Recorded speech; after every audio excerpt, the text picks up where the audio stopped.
yang didengar dan dibaca. Adapun tujuan pembelajaran, indikator pembelajarannya hari ini adalah mengidentifikasi informasi berupa kritik atau pujian dari teks tanggapan, kemudian memahami informasi dengan alasan yang logis disertai dengan bukti pendukung, baik itu penelitian maupun data nasional yang didapat dari sumber yang akurat. Yang ketiga adalah menjelaskan informasi tentang teks tanggapan, baik itu pujian atau kritik terhadap sesuatu.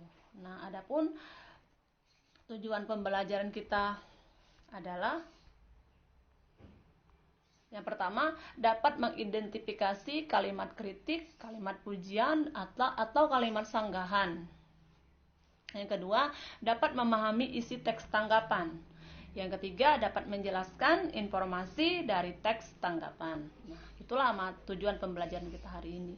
Nah, sekarang poin bahasannya adalah yang pertama, pengertian daripada teks tanggapan dan ciri-cirinya serta fungsinya. Yang kedua, tanggapan dapat berupa cara menanggapi. Nah, yang ketiga adalah kalimat kritik, kalimat pujian, dan kalimat sanggahan. Nah, mungkin kalian bingung, apa sih teks tanggapan? Nah, sebenarnya teks tanggapan itu sering kita lakukan dalam sehari-hari. Seperti di media sosial, ketika orang mengirimkan status. Nah, biasanya kita akan menyukai atau kita akan memberi komentar. Nah, sepertilah kurang lebih yang namanya teks tanggapan. Kalian pasti pernah berpendapat. Nah, mengenai misalnya sesuatu yang disukai atau sesuatu yang tidak disukai. Misalnya musik. Ya, saya suka musik ini, saya tidak suka musik ini dengan alasannya. Nah, kurang lebih seperti itulah teks tanggapan.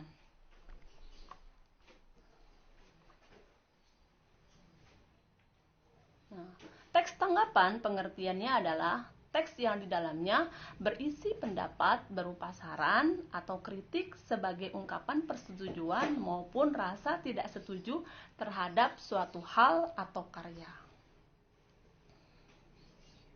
Nah, syarat teks tanggapan yang pertama harus objektif dan santun.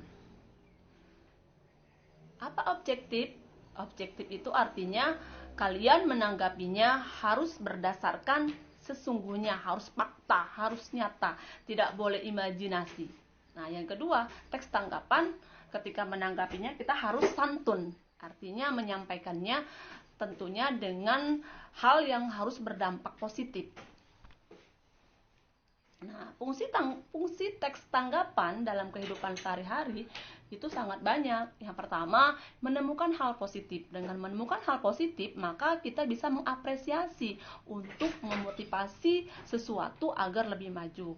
Yang kedua, menemukan kekurangan. Nah, kekurangan itu artinya kita mengkritisi, kita memberikan kritik. Tujuannya untuk memperbaiki. Karena kalau kita tidak pernah mengkritik, maka orang akan terus melakukan kesalahan. Dengan melakukan kesalahan, dia tidak tahu apa salahnya. Nah, dengan diberi kritik, dia akan tahu di mana kesalahannya sehingga dia bisa memperbaikinya. Nah, yang ketiga adalah memberi apresiasi. Kita harus memberi apresiasi. Jika emang itu layak diberi pujian, silakan kita beri pujian. Jikapun misalnya harus kita kritiki, silakan dikritik dengan porsi yang seimbang. Nah, yang berikutnya adalah bentuk tanggapan dapat berupa yang pertama, persetujuan dan ketidaksetujuan. Seperti yang Ibu sampaikan di awal tadi. Yang kedua adalah dalam bentuk pujian. Pujian yang positif, ya. Kita harus dipuji. Yang ketiga, dalam bentuk kritik. Kita juga harus dikritik. Jadi bentuk teks tanggapan itu ada persetujuan dan ketidaksetujuan, pujian, dan kritik. Nah, kritik itu apa?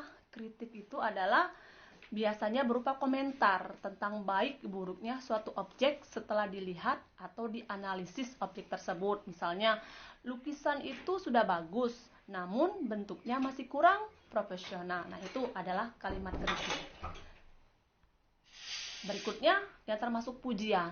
Yang pujian itu yang seperti apa? Berisi ungkapan rasa kagum, rasa senang, rasa suka terhadap suatu objek. Contohnya, penampilan penyanyi cilik itu benar-benar memukau para penonton. Itu adalah kalimat pujian.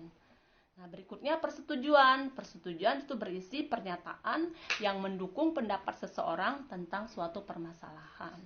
Nah, Yang namanya penolakan biasanya berupa pernyataan yang menunjukkan ketidaksetujuan terhadap pendapat orang lain.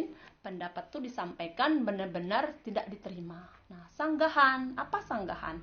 Sanggahan itu berupa pernyataan ketidaksetujuan terhadap pendapat orang lain yang dikaitkan dengan kesan persetujuan. Contohnya, saya kurang sependapat dengan saudara bahwa pembelajaran daring sangat melelahkan bagi anak-anak karena banyak tugas yang diberikan. Tetapi di sisi lain ada nilai positif karena melalui pemberian tugas anak-anak dapat memperdalam pemahaman siswa tentang materi yang diajarkan. Nah, itulah bentuk-bentuk daripada kalimat sanggahan, kalimat pujian, kalimat kritik, dan kalimat penolakan. Nah, selanjutnya ada yang mau ditanyakan? Nah, jika kurang mengerti, silakan bisa tanyakan nanti di WA group. Nah, pertanyaannya boleh secara japri atau di WA group supaya teman-temannya bisa mendapatkan pemahaman yang sama. Nah, jika tidak ada pertanyaan, tugas kalian selanjutnya adalah silakan baca buku paket bahasa Indonesia kelas 9 dari Kemdikbud halaman 89 sampai 92. Silakan dikerjakan dengan baik ya. Tugasnya adalah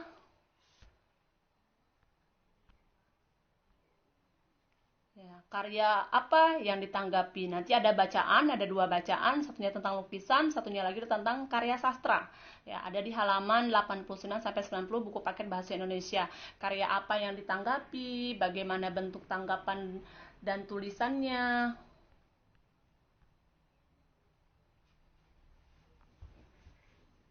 Terus bagaimana cara menanggapinya? Tentunya kamu lihat apa itu adalah kritikan, apakah itu pujian, apakah sanggahan. Nah,